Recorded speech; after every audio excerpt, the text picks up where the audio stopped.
Hello and welcome back to the battery test channel, and this is going to be a Subaru edition apparently. A quick shout out to all my friends on the Subaru 2020 channel, and Doug, we were talking about startup and warm up and things like that, so I figured I'd make a video out of this, and thanks for the inspiration there. Alright, we're going to talk about the OBD-Link MX Plus. This is hooked up to the car, and the objective today is to observe how this car warms up as it starts and runs. The car is stone cold. It is currently at about 50 degrees. I just pulled it out of my garage. I quite literally rolled the car out of my garage. So you're going to see that it says 47 degrees, but the car is at 50 something degrees. So let's take a look at the RPMs, temperatures, and a few other doodads that I've got configured. I've got a second phone here and it's already connected to the OBD-Link MX Plus, and here we have some vital stats. Top left is engine coolant temperature, top right is engine oil temperature. Then we have engine RPM and fuel rate, which seems to be perpetually stuck at 0.1, but it does read correctly once the car starts. Just for grins, I thought we could throw in mass airflow and boost. And the funny thing is, the boost is always going to be negative, and if you don't know this, in turbocharged vehicles, this is an XT, so it does have the turbo. For the most part, you actually drive on a vacuum. You're not always boosting. It's when you get beyond, say, I'm making numbers up here, about 30% plus, that's when you start approaching zero and then quickly going into boost territory. So the way it works is pretty interesting. It's fun to drive around and just look at how the boost numbers behave.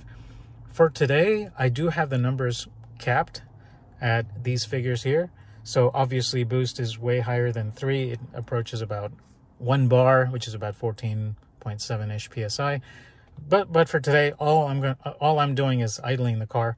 So I have all of these numbers set up to idle. So if you look at the temperatures, we have that capped at 150 degrees Fahrenheit, which it will exceed eventually, but for our idle test, I thought this makes more sense. All right, well, let's get the engine started. And just to describe what's going to happen, the car is going to go right up to about 2,000 RPM, and then it'll slow down to about 1,500, stay there, and then drop to 600, which is when our test will end. And I want to know how much time the car is going to take. And more interestingly, I want to see how the oil temperature and coolant temperatures keep up with each other. Obviously, you know that the HVAC system uses the engine coolant, not the oil. However, for driving characteristics, engine oil temperature is most important. We don't really care how hot or cold the water is. If the oil is at 50 degrees, you don't want to go around flooring it, in other words. So let's get this test started. Let me start the car.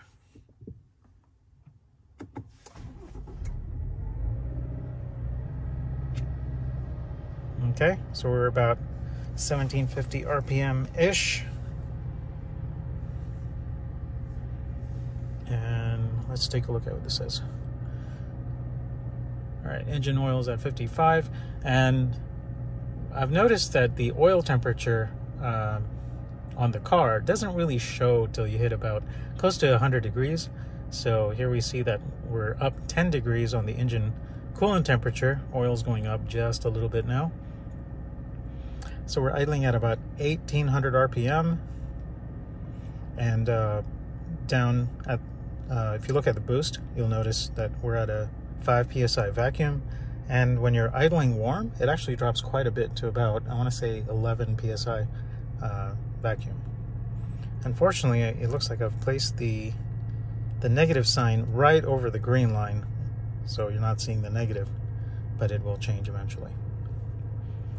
All right, so the engine oil temperature is going up quickly. We're approaching 100 degrees, and we're still only at room temperature with the oil. But the fuel rate has dropped along with the engine RPMs. That was a rather sharp drop from about 2 gallons per hour to about 0.8.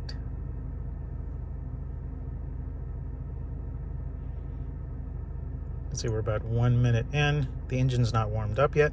I typically wait till the engine RPMs drop below 1,000 before I start driving the car. I'm not sure if this happens faster when the engine is cooler, but we'll find out.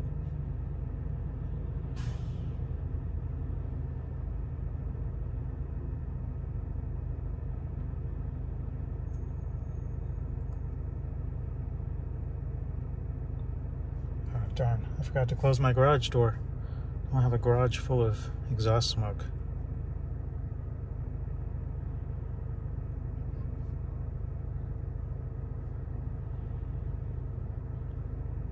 Seems to hold at this 1500 RPM for quite a bit. There we go. 120 degrees. That seems to be the trigger.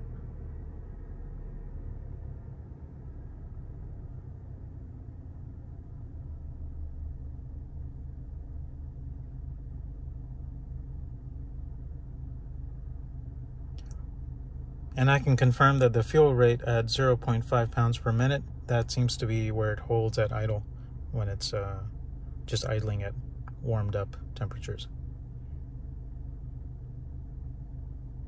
I'm sorry, 0.5 gallons per hour. All right, so we seem to have about a 40-degree difference between oil and water temperatures. And then now we have, I don't know when it came on, but you see the oil temperature showing as 95 degrees. And yeah, it jumped up to 97. Oh, looks like this one updates a little slower. I want to clarify that the boost and mass airflow, these two are calculated rates from the CAN bus. These are not measured values, unlike the engine RPM and fuel rate, which are measured values, and also the coolant and oil temperature, of course. So stuff like boost, this can do horsepower and torque, but those are calculated values. Excuse me. Meant to be taken, you know, with a pinch of salt. It's going to be a little off, but hey, it's fun to look at, and that's really all there is to it. All right, I'm going to conclude this video now. I just wanted you to see how the engine and oil temperatures go up. I personally don't give it the beans, so to speak, until oil temperature hits about 125 at least, and I try to target 140, but that's just me. And the oil tends to stay pretty cool on this car, but it warms up super fast. I have no idea how it does it so quickly. All right, hopefully this was helpful or interesting in some way. Oh, it's interesting that the fuel rate is now 0.4 and we're idling at 700. All right, I'll talk to you guys on the next one. Thank you.